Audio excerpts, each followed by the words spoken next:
Hello everyone. हम लोग शुरू करने वाले हैं अपना next unit estimation and costing का, that is electrification of factory unit installation. ठीक है, दैट मीन्स कि हम लोग फैक्ट्री या फिर इंडस्ट्रियल बिल्डिंग में, इंडस्ट्रियल यूनिट में किस तरीके से हम लोग इलेक्ट्रिफिकेशन करेंगे। ठीक है, तो सेम जैसे हमने डोमेस्टिक या कमर्शियल इंस्टॉलेशन किया था, यहाँ पर भी हम फैक्ट्री या फिर इंडस्ट्री में हम लोग सेम तरीके से इंस्टॉलेशन करेंगे। ठीक है, लेकिन फिर भी यहाँ पर हम लोग एक बहुत major differences domestic and commercial के रिस्पेक्ट में हम लोग यहाँ पर इंडस्ट्रियल इलेक्ट्रिफिकेशन में हम लोग ऑब्ज़र्व करेंगे। तो इसमें जो मेनली हम लोग टॉपिक्स डील करेंगे, it will be concept of industrial load. ठीक है, कि किस किस टाइप का लोड इंडस्ट्रीज़ में आप कनेक्ट कर सकते हैं वाइल इलेक्ट्रिफिकेशन या installation. Concept of motor wiring and single line diagram. ठीक है, तो इंडस्ट्रीज़ में किस तरीके का मोटर्स बेसिकली इंस्टॉल किया जाता है, उनका वायरिंग। ठीक है, इलेक्ट्रिफिकेशन किस तरीके से किया जाता है। Guidelines about power wiring and motor wiring. ठीक है, यहाँ पर इंडस्ट्री में अगर हम देखेंगे तो कंटिन्यूस जो लोड होता है वो कंटिन्यूस ऑपरेटिंग कंडीशन में होता है। तो यहाँ पर हम जो वायरिंग करते हैं वो पावर वायरिंग करेंगे। ठीक है, मोटर्स जो जनरली यूज़ होगा यहाँ पर, तो उनके लिए क्या क्या इंपॉर्टेंट गाइडलाइंस है। Design consideration of electrical installation in small industry और फैक्ट्री और वर्कशॉप। ठीक है, तो स्मॉल स्केल पे क्या क्या कंसिडरेशंस हो सकते हैं। मोटर जो हम यहाँ पर यूज़ करेंगे, जिनका हम वायरिंग डायग्राम या सिंगल लाइन डायग्राम करेंगे, तो उसका करंट कैलकुलेशन होगा।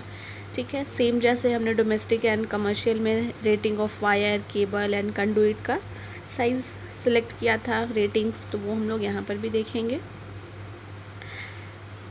ठीक है, और सिलेक्शन में हमारे टॉपिक के अंदर आएगा फ्यूज़ का रेटिंग कैसे डिसाइड करेंगे। स्टार्टर्स हम लोग यहाँ पर यूज़ करेंगे। ठीक है, डिस्ट्रीब्यूशन बोर्ड, मेन स्विचेस, उनका रेटिंग कैसे सिलेक्ट करेंगे, एज वेल एज़ केबल का रूट कैसे डिसाइड करना है। ठीक है, वायरिंग करते वक्त लेंथ का वायर कैसे डिटरमाइन करेंगे। जैसे सेम जो हमने टर्म्स या फिर जितने मटेरियल्स का कैलकुलेशन हमने डोमेस्टिक एंड कमर्शियल के केस में किया था, यहाँ पर भी हम लोग करेंगे। ठीक है, एंड यहाँ पे सीक्वेंस क्या क्या फॉलो किया जाना है। ठीक है, यहाँ पर भी सेम होगा। एंड लास्टली हम लोग एस्टिमेशन एंड कॉस्टिंग करेंगे एक एग्जांपल के हेल्प से। तो इतना सारा टॉपिक्स आपको यहाँ पर डील करना है इन इंडस्ट्रियल इलेक्ट्रिफिकेशन। ठीक है, तो फर्स्ट जो हमारा टॉपिक है under industrial electrification is concept of industrial load.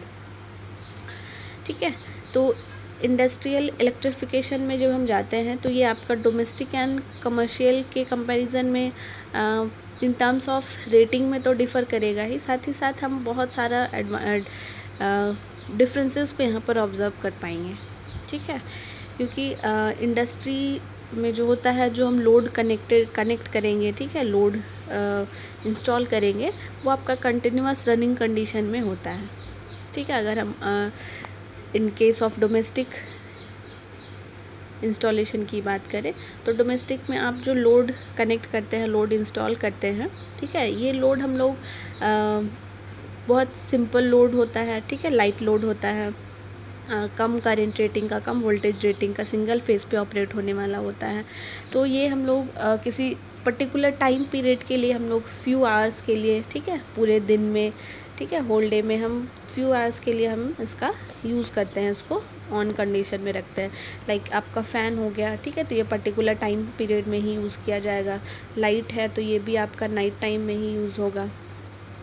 तो डोमेस्टिक इंस्टॉलेशन में जितने भी लोड होते हैं बहुत लाइट लोड होते हैं। ठीक है, एंड इसका पर्टिकुलर टाइम पीरियड में ही यूज़ होता है।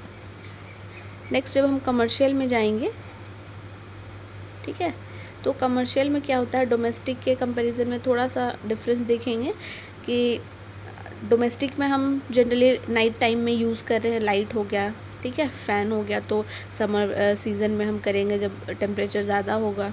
ठीक है, एंड एक पर्टिकुलर टाइम पीरियड जब आपका खाना बन रहा होगा, उस टाइम में हम किचन के अप्लायंसेस को यूज़ करेंगे। ठीक है। डे टाइम में हम टेलीविज़न यूज़ कर रहे हैं, तो इस तरीके से हम अलग अलग टाइम पीरियड में ठीक है डोमेस्टिक अप्लायंसेस या डोमेस्टिक लोड का यूज़ होता है। बट कमर्शियल लोड का देखेंगे तो ये आपका डे टाइम में कुछ ज़्यादा यूज़ होता है, ठीक है। लाइक आप कमर्शियल बिल्डिंग देखेंगे, मॉल्स देखें, शॉप्स देखें, स्मॉल जितने भी बिल्डिंग्स हो गए जो पब्लिक यूज़ के लिए है, कमर्शियल यूज़ के लिए, तो ये यहाँ पर जो पावर का रिक्वायरमेंट होता है या लोड जो आपका यूज़ हो रहा है वो डे टाइम में ज़्यादा होता है as compare to night time, ठीक है। एंड फाइनली जब हम इंडस्ट्रियल लोड में आएंगे, तो इंडस्ट्रियल लोड में क्या होता है कि ये आपका होल डे रनिंग कंडीशन में रहता है, ठीक है। इंडस्ट्री में क्या हो गया, फैक्ट्री हो गया जहाँ पर प्रोडक्ट का प्रोडक्शन हो रहा है, इंडस्ट्री हो गया, ठीक है, जहाँ पर कंटिन्यूअस लोड को सप्लाई देना होता है। तो यहाँ पर इंडस्ट्रियल लोड हम लोग यहाँ पर देखेंगे जो कि होल डे आपका पावर कंज्यूम करता है। तो ये आपका मेजर डिफरेंसेस हम लोग ऑब्जर्व कर सकते हैं between domestic, commercial and industrial loads. तो इंडस्ट्रियल लोड की बात करें, ठीक है, तो जैसे हमने सेम कमर्शियल एंड वहाँ पे जिस ग्रिड का वायरिंग किया था, ठीक है, इंडस्ट्रियल वायरिंग में भी हम लोग यहाँ पर 3 फेज़ पावर यूज़ कर सकते हैं। तो कमर्शियल में क्या था कि कमर्शियल में हमने ओवरऑल करंट डिटरमाइन किया था, ठीक है, यानी कि जो मैक्सिमम करंट पूरा सर्किट ओवरऑल कमर्शियल बिल्डिंग जो आपका ड्रॉ करने वाला है मैक्सिमम करंट, ठीक है, तो उस मैक्सिमम करंट के अकॉर्डिंग हमने 3 फेज़ सप्लाई, ठीक है, सर्विस कनेक्शन लिया था। एंड फाइनली जब हम लोग डिस्ट्रीब्यूट करते गए थे तो ये आपका सिंगल फेज़ में, ठीक है, अलग हो गया था। तो हमने लोड्स को 3 फेज़ से कन्वर्ट करके सिंगल फेज़ सप्लाई प्रोवाइड किया था। बट इंडस्ट्रियल लोड के केस में क्या होता है, इंडस्ट्रियल लोड के केस में जो आपका कंप्लीट लोड होता है, ठीक है, तो ये कंप्लीट लोड आपका 3 फेज़ पे ही ऑपरेटिंग होता है। तो यहाँ पर हम लोग जितने भी लोड्स को पावर प्रोवाइड करते हैं वो आपका 3 फेज़ होता है, ठीक है, हाई स्केल पे। Resultantly, there is less workload on each wire with enough scope for simultaneously functioning for optimizing the current output needed for heavy duty equipment and devices, ठीक है। तो इसका रिज़ल्ट आपको ये मिलेगा कि आप 3 फेज़ हर एक लोड के लिए यूज़ कर रहे हैं, तो ईच वायर, ठीक है, इंडिविजुअली वायर पे अगर आप वर्क लोड देखेंगे तो वो कंपेरेटिवली कम होता है, ठीक है, कम हो जाएगा।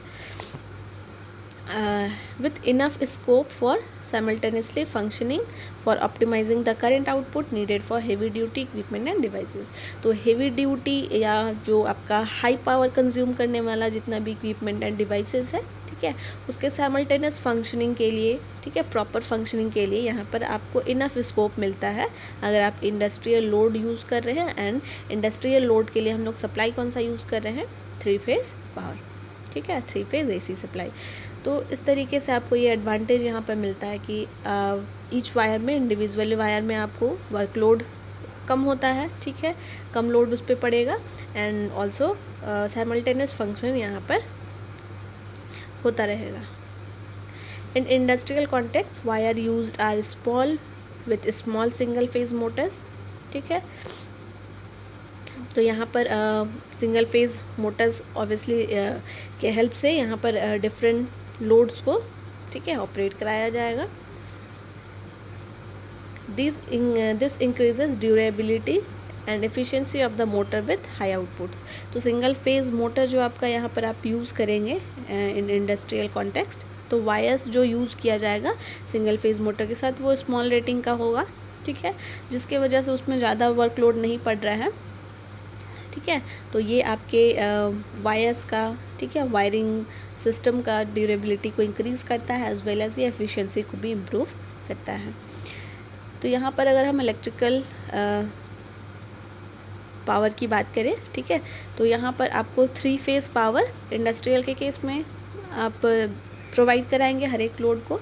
तो ये आपका 3 फेज़ सप्लाई या 3 फेज़ पावर आपका 2 तरीके से आप इसको कैरी कर सकते हैं। लाइक कॉमन वायर 3, ठीक है, तो 3 फेज़ है तो 3 वायर वायरिंग भी आप कर सकते हैं, या कॉमन 4 वायर का वायरिंग भी कर सकते हैं।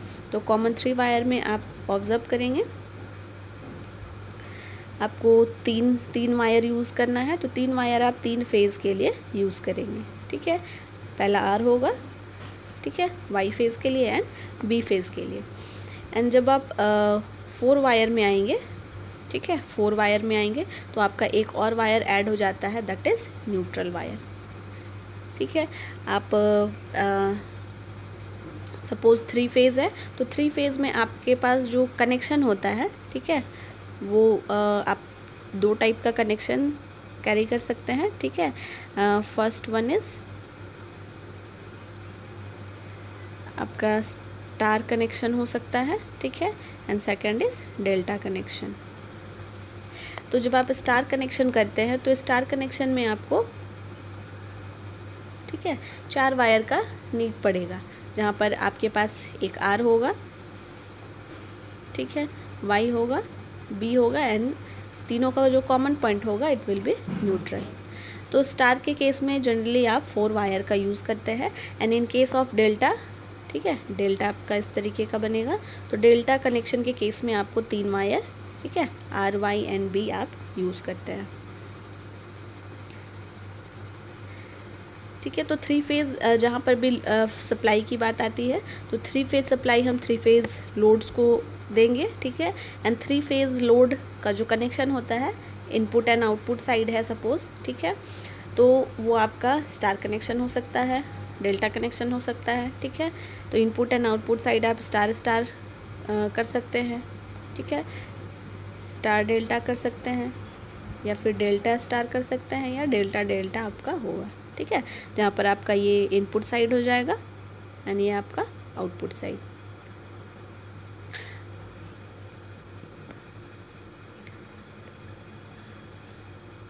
Electric 3 phase power work in conjunction with appropriate voltage meter for determining the available voltage, ठीक है। तो इंडस्ट्रियल लोड में और एक सबसे इम्पॉर्टेंट फैक्टर क्या है, दैट इज़ वोल्टेज मीटर। तो यहाँ पर वोल्टेज मीटर का खासकर यूज़ किया जाता है, ठीक है, 3 फेज पावर वर्क में इसको इंक्लूड किया जाता है, किस लिए, for determining the available voltage. हर एक पॉइंट पे, ठीक है, हर एक पॉइंट पे जहाँ पर आप जिस पॉइंट पे भी लोड कनेक्ट कर रहे हैं तो हर एक लोड के अक्रॉस वोल्टेज डिटरमाइन करना नेसेसरी है, ठीक है। तो इस वोल्टेज को डिटरमाइन करने के लिए आप वोल्टेज मीटर यूज़ कर सकते हैं,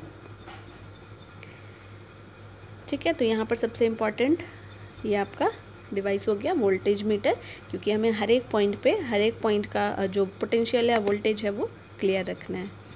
industrial wiring requires high level of protection for minimising the chances of accidents and electrical hazards, ठीक है। एंड ऑब्वियसली हम कहीं पर भी इंस्टॉलेशन कर रहे हैं, वेदर सिंगल फेज़ या 3 फेज़, डोमेस्टिक हो या कमर्शियल, तो सबसे इम्पॉर्टेंट फैक्टर नेक्स्ट क्या आता है कि हमारे पास जो इंस्टॉलेशन हमने किया, इलेक्ट्रिफिकेशन जो किया है वो सेफ्टी, ठीक है,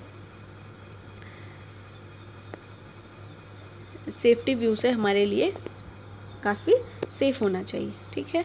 तो ये हम खासकर ध्यान रखते हैं। इंडस्ट्रियल वायरिंग में भी ऑब्वियसली यहाँ पर हमारे पास सिर्फ़ और सिर्फ 3 फेज़ है, ठीक है। तो 3 फेज़ के लिए हमें और भी ज़्यादा सेफ्टी मेजर्स को अडॉप्ट करने की रिक्वायरमेंट है, ठीक है, ताकि हम एक्सीडेंट्स एंड जितने भी इलेक्ट्रिकल हज़ार्ड्स हैं तो उनको ज़्यादा से ज़्यादा मिनिमाइज़ कर पाए। Therefore these run through raceways, metal conduits और आर्मर्ड केबल। तो यहाँ पर जो हम लोग वायरिंग करते हैं तो वायरिंग के लिए आप जनरली मेटल कंडुइट्स का सिलेक्शन करते हैं, ठीक है। रेसवेज जहाँ पर आपका ठीक है, इस तरीके का जो पाथ बना होगा जहाँ पर आप वायर को रन कराएंगे, तो उस रेसवेज में आपका जितना भी इन्वायरमेंटल कंडीशन हो गया, डस्ट हो गया या फिर फायर हो गया, ठीक है, जितना भी जिससे हमें इलेक्ट्रिकल हज़ार्ड्स हो सकते हैं या लॉसेस हो सकता है, ठीक है, प्रॉब्लम अकर हो सकता है, तो हम जब रेसवेज में वायर को रन करा रहे हैं तो हम इन सारे चीज़ों के अगेंस्ट हम प्रोटेक्शन प्रोवाइड कराएंगे, ठीक है। एंड आर्मर्ड केबल का भी हम यूज़ कर सकते हैं, जो कि काफ़ी ज़्यादा हमारे लिए इलेक्ट्रिकल हज़ार्ड्स के ये में हमारे लिए काफ़ी सेफ हो सकता है, ठीक है। तो ये था हमारे पास कॉन्सेप्ट ऑफ इंडस्ट्रियल लोड हम लोग generally 3 phase power structure use करते हैं, किस किस टाइप का लोड यूज़ कर सकते हैं, ठीक है। तो इसमें जनरली जो हम यूज़ करते हैं लोड, ठीक है, मोटर लोड जब हम यूज़ करेंगे तो ये आपका कंटिन्यूअस लोड हो सकता है, ठीक है। मोटर जब आप यूज़ कर रहे हैं एज अ मोटर लोड तो कंटिन्यूअस लोड होगा, जो कि कंटिन्यूअस उसको इलेक्ट्रिकल सप्लाई चाहिए, ठीक है। दूसरा आपका इंटरमिटेंट लोड हो सकता है, जिसे कुछ कुछ ड्यूरेशन में, ठीक है, कुछ कुछ ड्यूरेशन में सप्लाई चाहिए एंड उसको कूलिंग के लिए भी कुछ ड्यूरेशन चाहिए होता है, ठीक है। तो ऑन ऑफ होकर इस तरीके से मोटर रन करता है। एंड थर्ड आपका वेरिएबल लोड होगा, जिसमें आप वेरिएबल सप्लाई, ठीक है, देंगे। तो इस तरीके का हम लोग इंडस्ट्रियल लोड में अगर मोटर लोड यूज़ कर रहे हैं तो हम कंटिन्यूअस लोड, ठीक है, intermittent load and variable load हम यूज़ कर सकते हैं। तो ये था आपका concept of industrial load. Next फिर हम लोग नेक्स्ट लेक्चर में स्टार्ट करेंगे कि मोटर वायरिंग हम लोग यहाँ पर कैसे एंड उसका सिंगल डायग्राम किस तरीके से बना सकते हैं। Okay, thank you everyone.